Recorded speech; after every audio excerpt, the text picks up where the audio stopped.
Hello दोस्तों, welcome back to अपनी पाठशाला। तो आज की इस वीडियो में हम बात करने वाले फ्रेंड्स मौर्य काल के बारे में। ठीक है, मौर्य काल में जितने भी रिलेटेड चंद्रगुप्त मौर्य हो, बिंदुसार हो, अशोक हो, सबके बारे में आज हम डिस्कस करने वाले हैं। जितने भी दूषण के सात संग्रह में मौर्य काल का वर्णन किया गया है, सारा को मैं अच्छे से व्याख्या करके सारे के सारे क्वेश्चन को आपको बताऊँगा। ठीक है, ये वीडियो NTPC ग्रुप डी के एग्ज़ाम देने वाले परीक्षार्थियों के लिए मस्ट है। ठीक है, तो चलिए वीडियो को शुरू करते हैं। और आपसे एक छोटा सा रिक्वेस्ट है फ्रेंड्स, अगर आप हमारे चैनल पर नए हैं तो प्लीज़ हमारे चैनल को लाइक और सब्सक्राइब जरूर कर लीजिएगा। तो वीडियो को एंड तक जरूर देखिएगा, ये सारा का सारा क्वेश्चन को मैं अच्छे से डिटेल में करके समझाया हूँ। ठीक है, तो चलिए शुरू करते हैं। हमारा आज का पहला क्वेश्चन है फ्रेंड्स, चाणक्य का अन्य नाम क्या था। ठीक है, तो चाणक्य का अन्य नाम था विष्णुगुप्त। ठीक है, विष्णुगुप्त था, कौटिल्य था। ठीक है, याद रखिएगा, कौटिल्य, विष्णुगुप्त या चाणक्य, तीनों इन्हीं का नाम है चाणक्य का। ठीक है, चाणक्य के बारे में बात करें तो अर्थशास्त्र पुस्तक है, अर्थशास्त्र पुस्तक के लेखक यही हैं। ठीक है, और चाणक्य जो है ये चंद्रगुप्त मौर्य के प्रधानमंत्री थे। चंद्रगुप्त मौर्य जिसने मौर्य वंश का स्थापना किया था, ठीक है, उसके ये प्रधानमंत्री थे चाणक्य। तो इसका सही तो हो जाएगा फ्रेंड्स ऑप्शन भी विष्णुगुप्त। ठीक है, हमारा अगला क्वेश्चन है फ्रेंड्स, बोल रहा है कि निम्नलिखित में से किसकी तुलना मैकियावेली की प्रिंस से की जाती है। ठीक है, ये प्रिंस नामक पुस्तक है, इसके लेखक है मैकियावेली। ठीक है, इसकी तुलना किससे की जाती है तो कौटिल्य का अर्थशास्त्र, कौटिल्य का जो अर्थशास्त्र पुस्तक है इससे तुलना की जाती है मैकियावेली के प्रिंस के। ठीक है, तो इसका सही तो जाएगा फ्रेंड्स ऑप्शन बी। हमारा अगला क्वेश्चन है फ्रेंड्स, वह शासक कौन था जिसने राज सिंहासन पर बैठने के लिए अपने बड़े भाई सुसीम की हत्या कर दी थी। तो आपको पता है अशोक का भाई था, बड़ा भाई था सुसीम, इसकी हत्या करके अशोक ने राजगद्दी अपनाया। अशोक किसका लड़का था तो बिंदुसार का लड़का था। ठीक है, इसका सही तो हो जाएगा फ्रेंड्स ऑप्शन ए। केवल आप वीडियो को एंड तक देखिएगा, आपको क्वेश्चन यहीं पे भी याद हो जाएगा, एक बार दो बार बस रट्टा मारना है, बाकी सारा ऑप्शन जैसे ही आएगा आपको सब याद आ जाएगा। ठीक है, तो इसका सही तो हो जाएगा फ्रेंड्स ऑप्शन ए। हमारा अगला क्वेश्चन है फ्रेंड्स, बोल रहा है कि निम्नलिखित में से अशोक सम्राट की वह पत्नी कौन थी जिसने उसको प्रभावित किया था। तो आपको बता दें अशोक सम्राट की पत्नी थी, उसका नाम था कारुवाकी। ठीक है, कारुवाकी पत्नी जो थी उसकी, उससे वो ज़्यादा प्रभावित था। ठीक है, इसका सही तो जाएगा फ्रेंड्स ऑप्शन डी। आप केवल वीडियो को देखते रहे, ये सारा क्वेश्चन पीछे पूछा जा चुका है। ठीक है, देखिए एसएससी सारा पूछा जा चुका है, रिपीटेड क्वेश्चन है। ठीक है, इसका सही तो जाएगा फ्रेंड्स ऑप्शन डी। हमारा अगला क्वेश्चन है फ्रेंड्स, बोला अशोक ने अपने सभी अभिलेखों में एक रूपता के लिए प्राकृत का उपयोग किया है। किस प्राकृत का उपयोग किया है तो आपको बता दें जितना भी अशोक का अभिलेख था, ठीक है, 14 अभिलेख था, 14 अभिलेख में वो किस प्राकृत का उपयोग किया है तो अर्धमागधी का उपयोग किया है। ठीक है, याद रखिएगा इसका नाम अर्धमागधी। ठीक है, हमारा अगला क्वेश्चन है फ्रेंड्स, बोल रहा है बिंदुसार ने विद्रोहियों को कुचलने के लिए अशोक को कहाँ भेजा था। तो बिंदुसार का दो दुश्मन थे। ठीक है, उसको उससे लड़ने के लिए सबसे पहले बिंदुसार ने अपने बड़े बेटे सुसीम को भेजा था। ठीक है, सबसे पहले सुसीम को भेजा और उसके बाद इन्होंने अशोक को भेजा था। ठीक है, और कहाँ भेजा था तो तक्षशिला भेजा था फ्रेंड्स। ठीक है, तो इसका सही तो हो जाएगा फ्रेंड्स ऑप्शन भी तक्षशिला। हमारा अगला क्वेश्चन है फ्रेंड्स, बोल रहा है कि निम्नलिखित में से वह व्यक्ति कौन है जिसका नाम देवान या प्रियदर्शी भी कहा जाता है। तो देवान प्रियदर्शी के नाम से किसको जानते हैं तो अशोक को जानते हैं। ठीक है, याद रखिएगा देवान प्रियदर्शी के नाम से किसको जानते हैं अशोक को जानते हैं। ठीक है, हमारा अगला क्वेश्चन है, बोल रहा है कि निम्नलिखित में से प्राचीनतम राजवंश कौन सा है। ठीक है, प्राचीनतम सबसे प्राचीनतम राजवंश किसको बोलते हैं मौर्य वंश को। ठीक है, मौर्य वंश का स्थापना किसने किया था तो चंद्रगुप्त मौर्य ने किया था। इसका सही तो हो जाएगा फ्रेंड्स ऑप्शन ए। हमारा अगला क्वेश्चन है फ्रेंड्स, कौटिल्य या चाणक्य किसका प्रधानमंत्री था। इसका वर्णन मैंने पहले ही क्वेश्चन में किया, तो ये किसका प्रधानमंत्री था चंद्रगुप्त मौर्य का। ठीक है, चंद्रगुप्त का मौर्य का प्रधानमंत्री कौटिल्य, चाणक्य या विष्णुगुप्त तीनों नाम आता है। ठीक है, इसका सही तो हो जाएगा फ्रेंड्स ऑप्शन बी। हमारा अगला क्वेश्चन है फ्रेंड्स, बोल रहा है कलिंग विजय के उपरांत अशोक महान ने निम्नलिखित में से किस धर्म को अंगीकार कर लिया था, मतलब कि अपना लिया था। जब कलिंग युद्ध जीता था अशोक, उसके बाद उसने किस धर्म को अपनाया था तो बौद्ध धर्म को अपनाया था। ठीक है, याद रखिए कलिंग युद्ध के बाद उसने बौद्ध धर्म को अपनाया था। इसका सही तो हो जाएगा फ्रेंड्स ऑप्शन बी। हमारा अगला क्वेश्चन है फ्रेंड्स, बोल रहा है चंद्रगुप्त के शासन विस्तार में किसने मुख्य रूप से उसकी मदद की थी। तो चाणक्य या विष्णुगुप्त या बोल दीजिए या चाणक्य या कौटिल्य बोल दीजिए। ठीक है, कौटिल्य की मदद से ही चंद्रगुप्त ने घनानंद से जीत हासिल की और मौर्य वंश का स्थापना किया था। ठीक है, तो इसका सही तो हो जाएगा ऑप्शन सी चाणक्य की मदद से। ठीक है, हमारा अगला क्वेश्चन है फ्रेंड्स, बोला सांची किस कला व मूर्ति कला का निरूपण करता है। ठीक है, तो सांची जो स्तूप है वो किस धर्म से रिलेटेड है, तो बौद्ध धर्म से रिलेटेड है। आपको पता ही होगा, इसका सही तो होगा ऑप्शन बी। ये सारा का सारा क्वेश्चन पूछा जा चुका है, आप दे सकते हैं। ठीक है, आरआरबी जम्मू में पूछा जा चुका है, तो इसका सही तो होगा फ्रेंड्स ऑप्शन बी। हमारा अगला क्वेश्चन है फ्रेंड्स, बोल रहा है प्राचीन भारत का वो प्रसिद्ध शासक जिसने अपने जीवन के अंतिम दिनों में जैन धर्म को अपनाया था। तो आपको बता दें, अंतिम दिन में जैन धर्म को अपनाया था चंद्रगुप्त मौर्य, और इनको जैन धर्म का शिक्षा दिया था। इनके गुरु थे भद्रबाहु। ठीक है, भद्रबाहु उनका नाम था, उनसे इन्होंने जैन धर्म की शिक्षा ली अंतिम दिनों में श्रवणबेल गोला में। ठीक है, इसका सही तो जाएगा फ्रेंड्स ऑप्शन ए। हमारा अगला क्वेश्चन है फ्रेंड्स, बोला मौर्य साम्राज्य की स्थापना किसने की। तो आपको बता दें, चंद्रगुप्त मौर्य ने 322 से 298 ईसा पूर्व। ठीक है, 322 से 298 ईसा पूर्व चाणक्य की सहायता से या विष्णुगुप्त की सहायता से नंद का शासक था घनानंद। ठीक है, घनानंद को का वध करके मौर्य साम्राज्य की स्थापना की थी। ठीक है, तो इसका सही तो हो जाएगा friends option B, Chandragupta Maurya. हमारा अगला क्वेश्चन फ्रेंड्स, बोला मौर्य साम्राज्य में प्रचलित मुद्रा क्या नाम क्या था। मतलब कि मौर्य वंश में कौन सी मुद्रा सबसे अधिक चलती थी, कौन सा मुद्रा प्रचलित था, तो पौण। याद रखिएगा, पौण मुद्रा मौर्य वंश में चलता था। ठीक है, पौण। हमारा अगला क्वेश्चन है फ्रेंड्स, बोल रहा है निम्नलिखित में से कौन मौर्य वंश का शासक नहीं था। ठीक है, तो आपको पता था चंद्रगुप्त मौर्य ने तो स्थापना ही किया था मौर्य वंश का, और इसका बेटा था बिंदुसार, और बिंदुसार का बेटा था अशोक। ये तीनों तो है, लेकिन अजातशत्रु नहीं था। ठीक है, तो इसका सही तो हो जाएगा फ्रेंड्स ऑप्शन ए। हमारा अगला क्वेश्चन है फ्रेंड्स, बोला निम्नलिखित में से अशोक का उत्तराधिकारी कौन था। ठीक है, तो अशोक का उत्तराधिकारी था कुणाल। इनका नाम था कुणाल। ठीक है, इसका सही तो हो जाएगा फ्रेंड्स ऑप्शन ए। हमारा अगला क्वेश्चन है फ्रेंड्स, बोल रहा है कि मुद्रा राक्षस के लेखक कौन है। ये तो हमेशा पूछता है, मुद्रा राक्षस के लेखक कौन है, विशाखदत्त। ठीक है, इसको याद कर लीजिए, मुद्रा राक्षस के लेखक कौन है, विशाखदत्त। ठीक है, इतना बार बोल दीजिए कि जैसे ही ऑप्शन आपको दिखे आपको पता चल रहा है यही तो है। ठीक है, इसका सही तो हो जाएगा ऑप्शन बी। हमारा अगला क्वेश्चन है फ्रेंड्स, बोल रहा है कि विशाखदत्त की प्राचीनतम भारतीय नाटक जो मुद्रा राक्षस में है, इसमें किसका वर्णन किया गया है। तो ये मुद्रा राक्षस जो है, इसमें चंद्रगुप्त मौर्य के समय में के दरबारियों का दुर्भिसंधियों के बारे में बताया गया है। ठीक है, यानी चंद्रगुप्त मौर्य के शासन के बारे में बताया गया है मुद्रा राक्षस की बुक में। ठीक है, इसका सही तो हो जाएगा फ्रेंड्स ऑप्शन डी। हमारा अगला क्वेश्चन है फ्रेंड्स, बोल रहा है कि मालवा, गुजरात और महाराष्ट्र किस शासक ने पहली बार जीता था। ठीक है, मालवा, गुजरात और महाराष्ट्र को सबसे पहले चंद्रगुप्त मौर्य ने जीता था। ठीक है, तो इसका सही तो हो जाएगा फ्रेंड्स ऑप्शन डी। हमारा अगला क्वेश्चन है, किसने सहिष्णुता, उदारता और करुणा के त्रिविध आधार पर राजवंश की स्थापना की थी। त्रिविध आधार यानी कि सहिष्णुता, उदारता और करुणा के आधार पर राजवंश की स्थापना किसने की थी, तो अशोक ने की थी। ठीक है, याद रखिएगा किसने की थी, अशोक ने। इसका सही उत्तर जाएगा फ्रेंड्स ऑप्शन ए। हमारा अगला क्वेश्चन है फ्रेंड्स, बोल रहा है निम्नलिखित में से किस शहर में अशोक ने, नहीं माफ़ कीजिएगा ये नहीं है, ऊपर चला गया थोड़ा सा।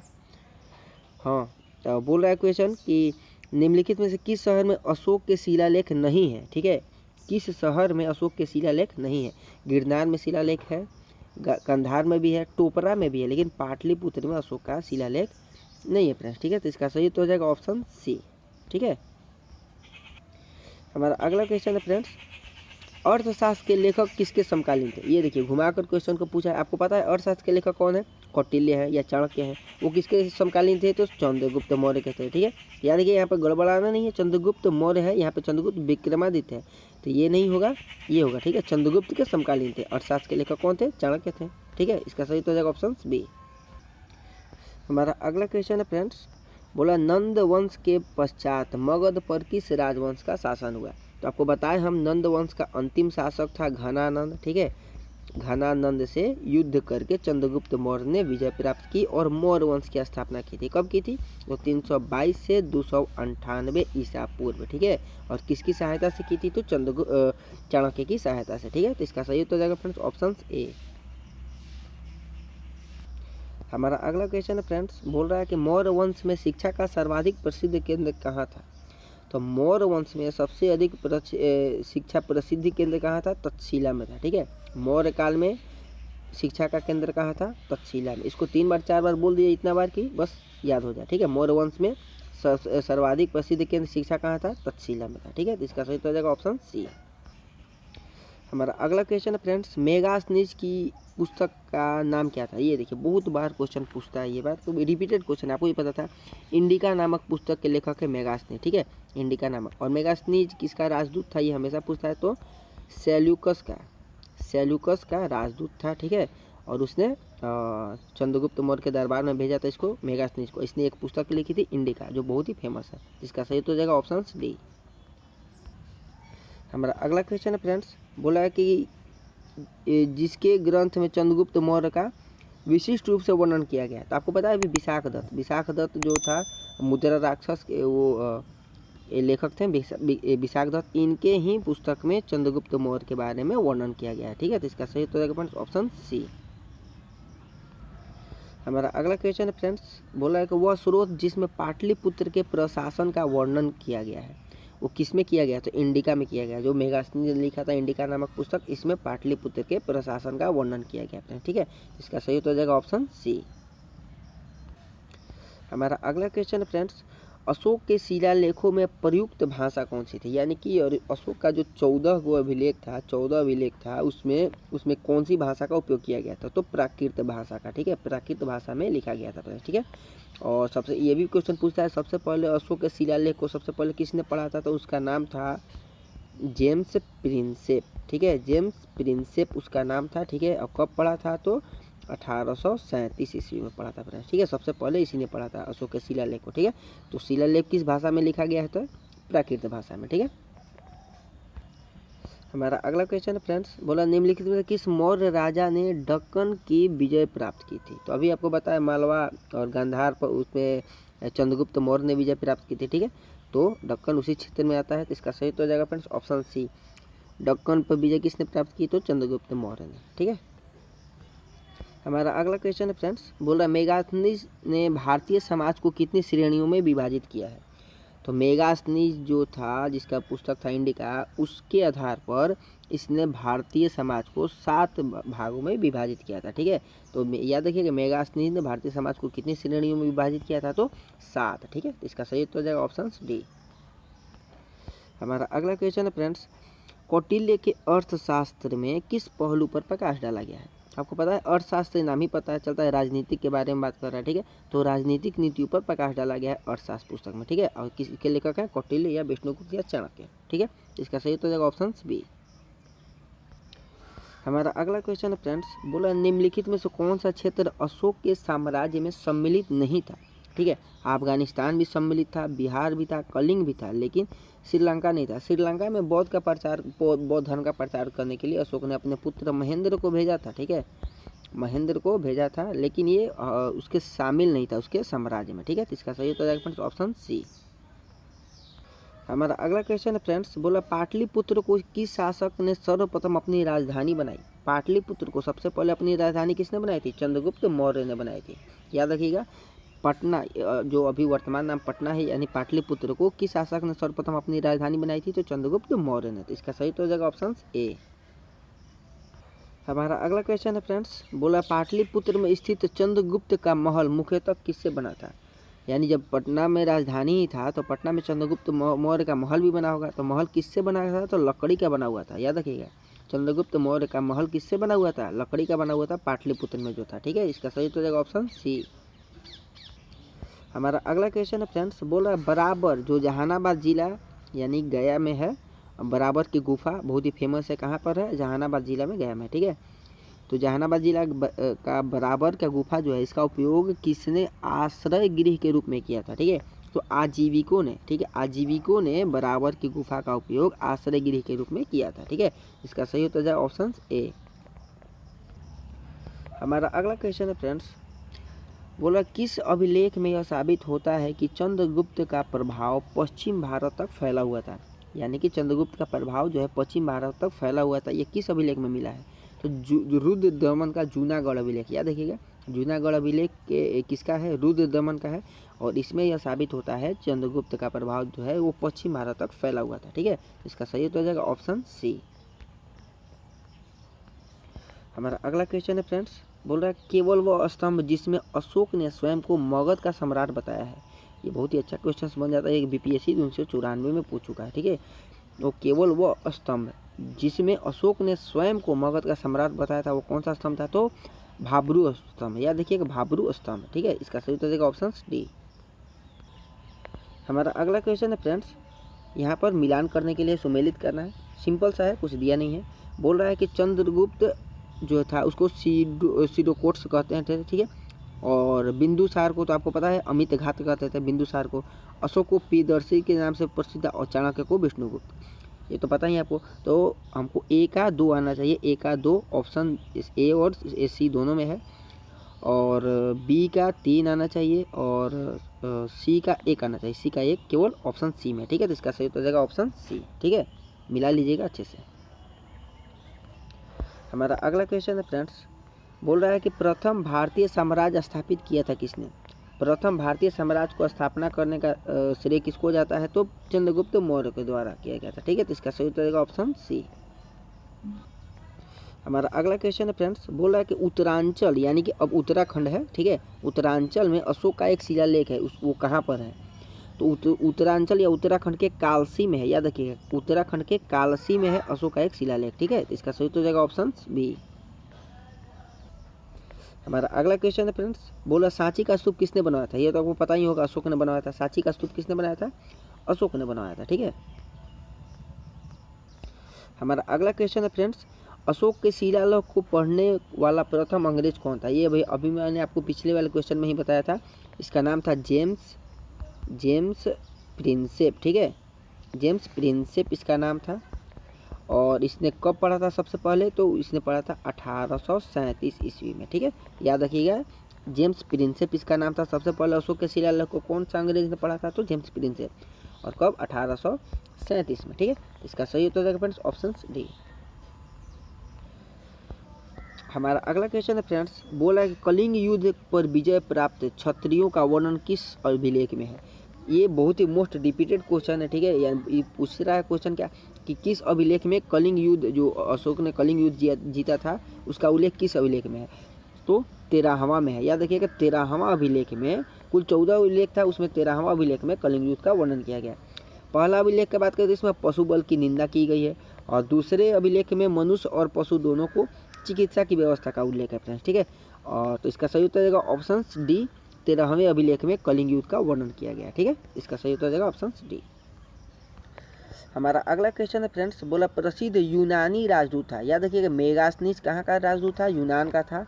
और ये किसके, भारत में किसके दरबार में आया था? तो ये मैंने पिछले क्वेश्चन में ही आपको बता चुका हूँ, ये चंद्रगुप्त मौर्य के दरबार में आया था मेगास्थनीज। ठीक है, और ये किसका दूत था? तो सेलुकस निकेटर का दूत था। ठीक है, सेलुकस निकेटर का ये दूत था। तो इसका सही उत्तर जाएगा ऑप्शन सी।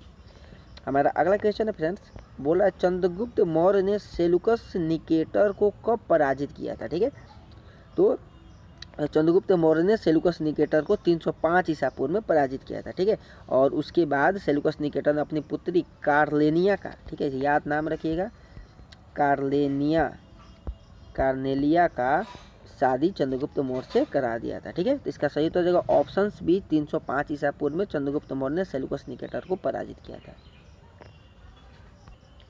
हमारा अगला क्वेश्चन है फ्रेंड्स, बोल रहा है कि निम्नलिखित में से कौन सा राजा प्रायः जनता के संपर्क में रहता था?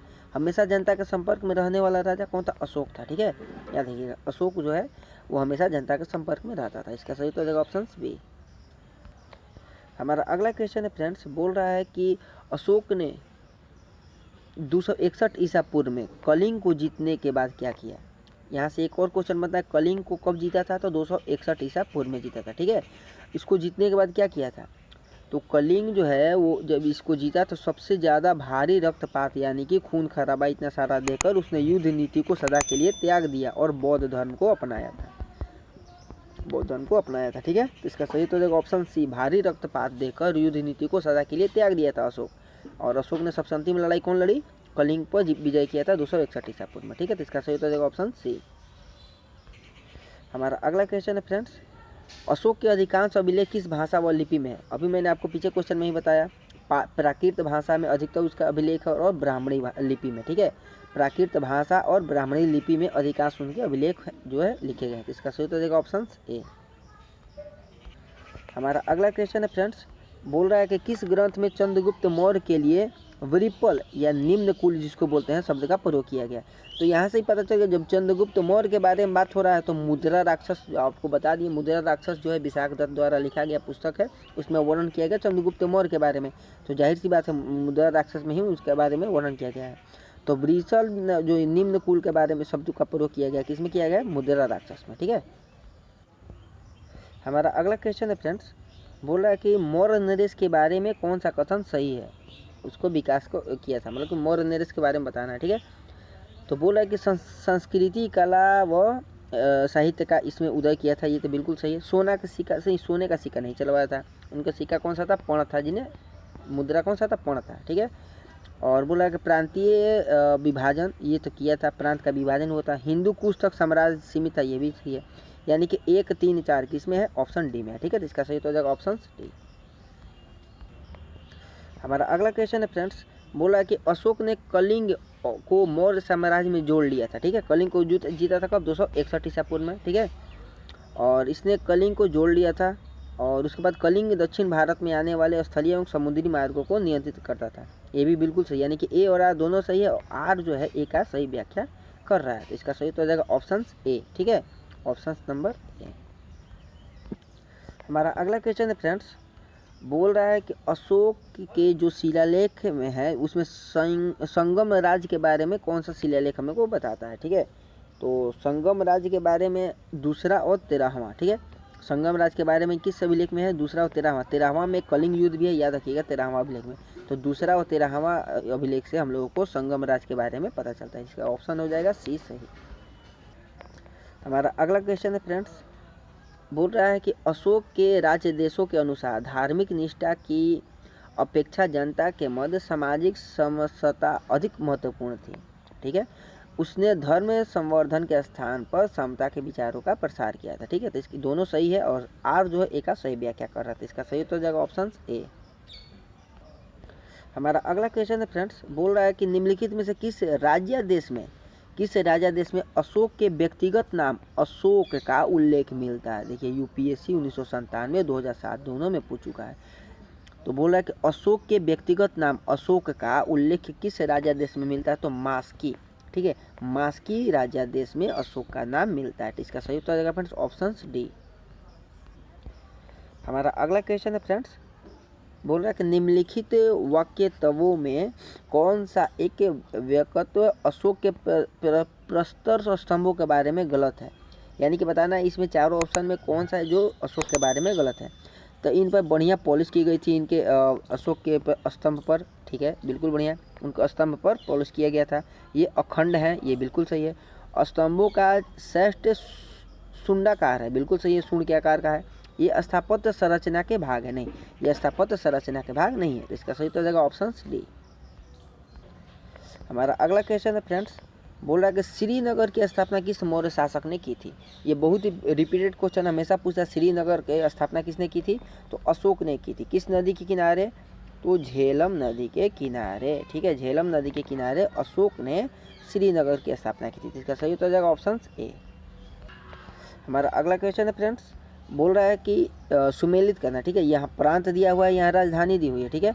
तो उत्तरा पथ की राजधानी तक्षशिला, एक बिल्कुल सही है। दक्षिणा पथ की सुवर्णगिरी भी था, और अवंती राज की राजधानी थी उज्जैनी, और पूर्वी प्रदेश की पाटलिपुत्र। बिल्कुल चारों का चारों सही है, सही सुमेलित किया गया। तो इसका सही तो हो जाएगा ऑप्शन ए। ठीक है। हमारा अगला क्वेश्चन है फ्रेंड्स, किस ग्रंथ में शूद्रों के लिए आर्य शब्द का प्रयोग किया गया? ठीक है। आर्य शब्द का प्रयोग किस ग्रंथ में किया गया शूद्रों के लिए? तो ये किया गया अर्थशास्त्र में। ठीक है। अर्थशास्त्र में इसका उपयोग किया गया। ठीक है। तो इसका सही उत्तर ऑप्शन ए।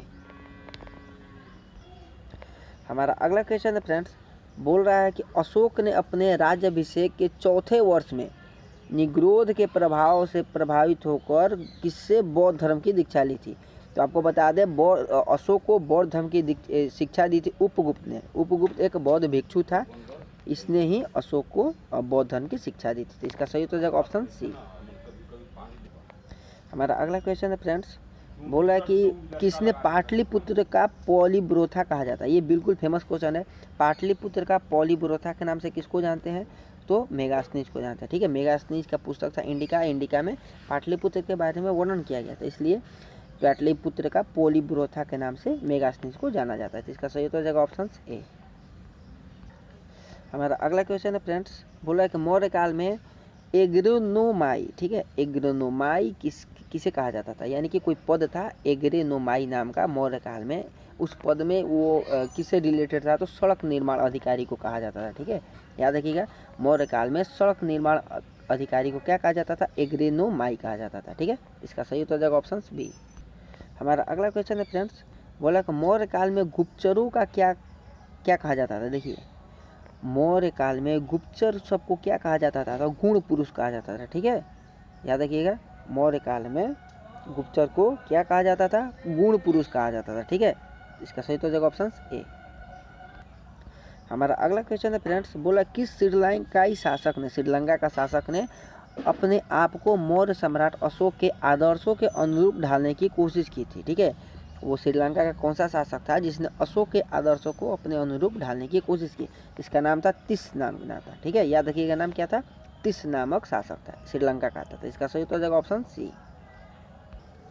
हमारा अगला क्वेश्चन है फ्रेंड्स, बोल रहा है कि किस जैन ग्रंथ में चंद्रगुप्त मौर्य के जैन धर्म अपनाने का उल्लेख मिलता है। तो आपको बता दें, चंद्रगुप्त मौर्य को जैन धर्म की दीक्षा किसने की थी, उनका नाम था भद्रबाहु।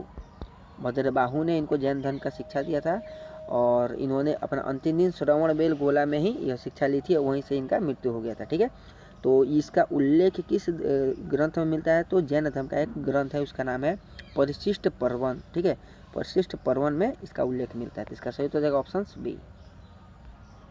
हमारा अगला क्वेश्चन है फ्रेंड्स, बोला किस महीने में मौर्यों का राजकोषीय वर्ष आरंभ होता था, यानी कि मौर्य कुल में राजकोषीय वर्ष कब आरंभ होता था, तो ये होता था आषाढ़ में, आषाढ़ यानी कि जुलाई में उन लोगों का राजकोषीय वर्ष आरंभ होता था। ठीक है, तो इसका सही हो जाएगा ऑप्शन बी।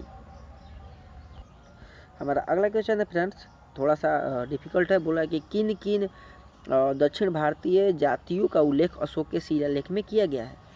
तो अशोक के शिलालेख में चोल वंश का तो आता है वर्णन, और चोल वंश के बाद पल्लव का तो नहीं आता कहीं से भी, पांडे वंश का आता है। ठीक है, और सातीय पुत्र का भी आता है और केरल पुत्र का भी आता है। ठीक है, तो इसका विष्णुगुप्त का भी नहीं आता।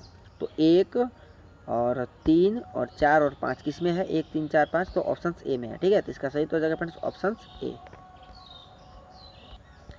हमारा अगला क्वेश्चन है फ्रेंड्स, बोल रहा है कि अशोक के बारे में जानने के लिए सबसे महत्वपूर्ण स्रोत क्या है। अगर हम लोग को अशोक के बारे में जानना है तो सबसे महत्वपूर्ण स्रोत क्या है, आहत मुद्रा, शिलालेख, यूनानी लेख या बहुत सारी, तो शिलालेख। ठीक है, इसके कुल 14 शिलालेख है, उनको पढ़ने से हम लोग को अशोक के बारे में इनका वर्णन मिल जाता है। इसका सही तो हो जाएगा फ्रेंड्स ऑप्शन बी।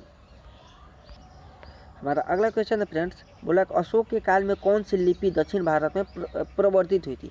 तो आपको बता दें, अशोक के काल में भाषा कौन सा था, तो प्राकृत भाषा फेमस था। ठीक है, प्राकृत भाषा, और लिपि कौन सी थी, तो ब्राह्मी लिपि थी। यही इतना याद करना है, मौर्य काल में सबसे अधिक प्राकृत भाषा था और ब्राह्मी लिपि था। तो लिपि के बारे में बात कर रहा था, इसका सही तो हो जाएगा ऑप्शन ए, ब्राह्मी लिपि। हमारा अगला क्वेश्चन है फ्रेंड्स, अशोक का अभिलेख भारतीय उपमहाद्वीप के बाहर भी पाया गया है, तो निम्नलिखित में से किस देश में पाया गया। तो आपको बताया हम पीछे वाला क्वेश्चन में ही कि ये अफगानिस्तान जो है ये भारतीय शामिल था, इसमें अशोक ने इसको भी शामिल किया था, तो जाहिर सी बात है अफगानिस्तान में भी उसका अभिलेख होगा। तो इसका सही तो हो जाएगा फ्रेंड्स ऑप्शन ए। हमारा अगला क्वेश्चन है फ्रेंड्स, थोड़ा सा डिफिकल्ट है, देखिए CDS में पूछा गया एग्जाम में है। बोला है कि अत्यंत पॉलिश किए गए एकाश में अशोक स्तंभ जिस पांडुरंजित बालुकाश में के एकल टुकड़ों में तक्षित किए गए उसे साधारणतः किस खादान से निकाला गया था। ठीक है, तो ये निकाला गया था उत्तर प्रदेश के मिर्जापुर के समीप चुनार के से। ठीक है, चुनार खादान से इसको निकाला गया था। ठीक है, तो इसका सही तो हो जाएगा फ्रेंड्स ऑप्शन ए। हमारा अगला क्वेश्चन है फ्रेंड्स, बोला भारतीय लिखने की कला नहीं जानते, यह किसकी युक्ति थी, मैंने किसने कहा था कि भारतीय लिखने की कला नहीं जानते। तो ये मेगास्थनीज ने कहा था अपने पुस्तक इंडिका जो है, इसका पुस्तक में वर्णन किया था कि भारतीय जो है लिखने की कला नहीं जानते। तो इसका सही तो हो जाएगा फ्रेंड्स ऑप्शन डी। हमारा अगला क्वेश्चन है फ्रेंड्स, बोला किस मौर्य शासक ने एक विदेशी राजा सीरिया का एंटियोकस था, सीरिया का राजा था एंटियोकस प्रथम से अंजीर, शराब और दार्शनिक को भारत भेजने का आग्रह किया था? किसने कहा था, यानी किस मौर्य राजा ने? तो बिंदुसार ने। ठीक है, बिंदुसार ने विदेशी राजा सीरिया का एंटियोकस प्रथम से अंजीर और शराब और एक दार्शनिक भारत को भेजने का आग्रह किया था। ठीक है, तो इसका सही उत्तर हो जाएगा ऑप्शन बी। हमारा अगला क्वेश्चन है फ्रेंड्स, बोला कि अशोक द्वारा कलिंग पर चढ़ाई की जानकारी किस सबसे महत्वपूर्ण स्रोत किसमें?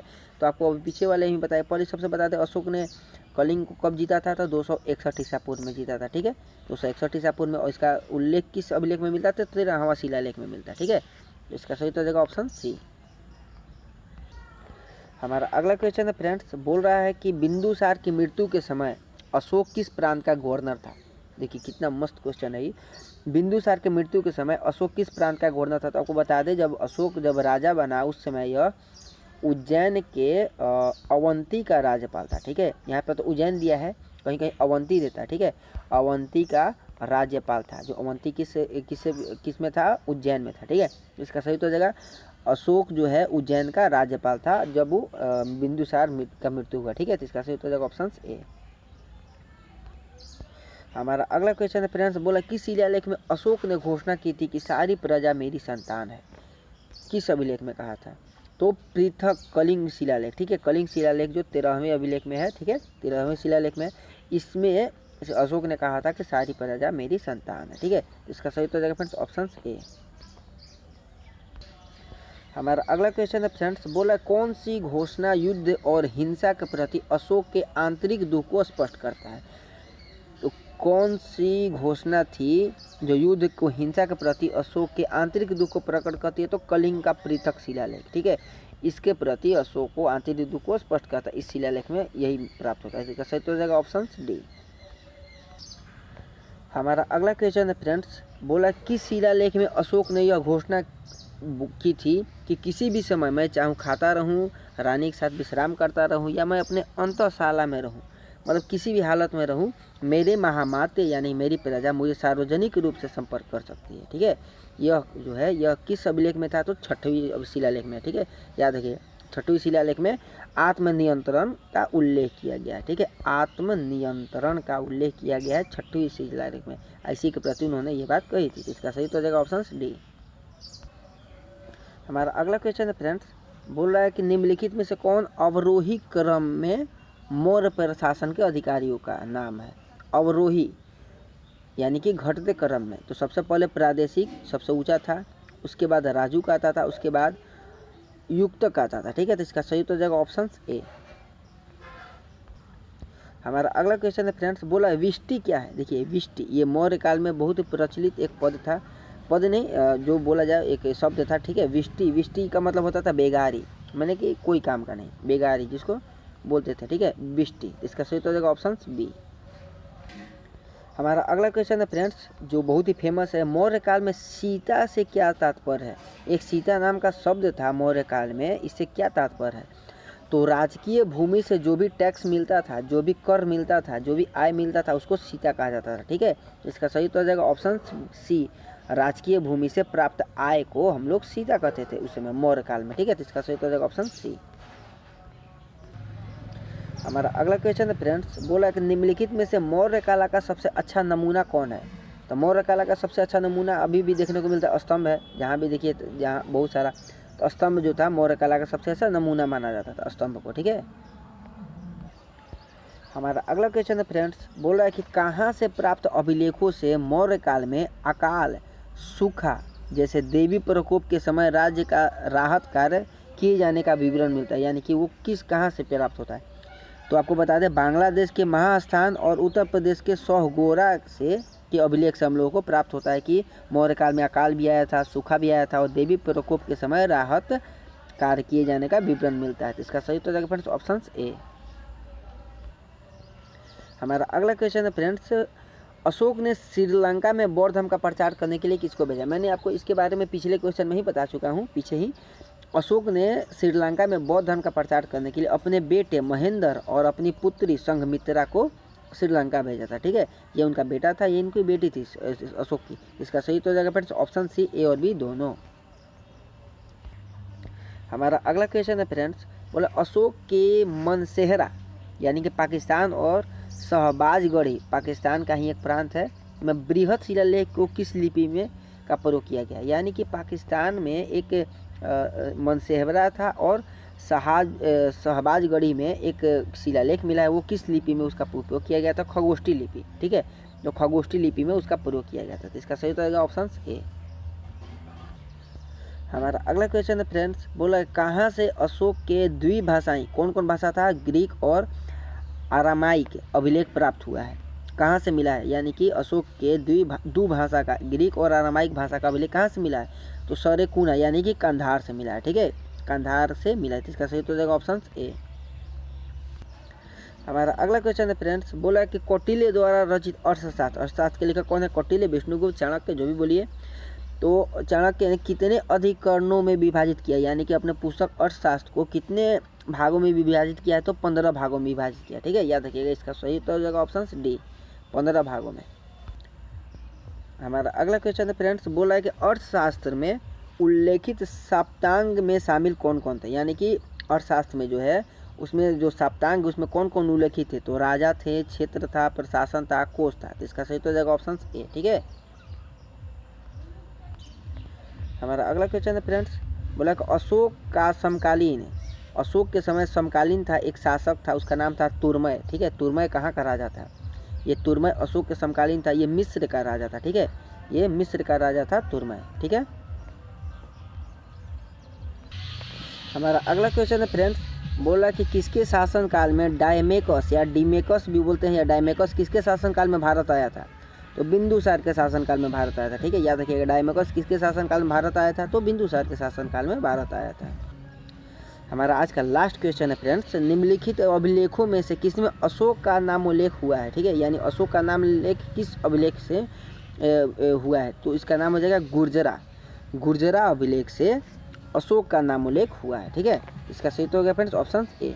तो दोस्तों ये था हमारे आज का मौर्य काल से जितने भी रिलेटेड क्वेश्चंस बन सकते हैं वो सारे के सारे लुसेंट का सार संग्रह से मैंने इसको कवर किया। ठीक है, और आई होप आपको ये मेरा सेशन अच्छा लगा हो। तो मेरे सेशन को ज़रूर लाइक और सब्सक्राइब ज़रूर कर लीजिएगा, ताकि मैं आगे भी आपके लिए अपने वीडियो बनाते रहूँ, आपके लिए अच्छे अच्छे क्वेश्चंस लाते रहूँ। ठीक है, तो मिलते हैं हम अपने अगले वीडियो में अपने अगले सेशन के साथ। तब तक के लिए गुड बाय, अलविदा।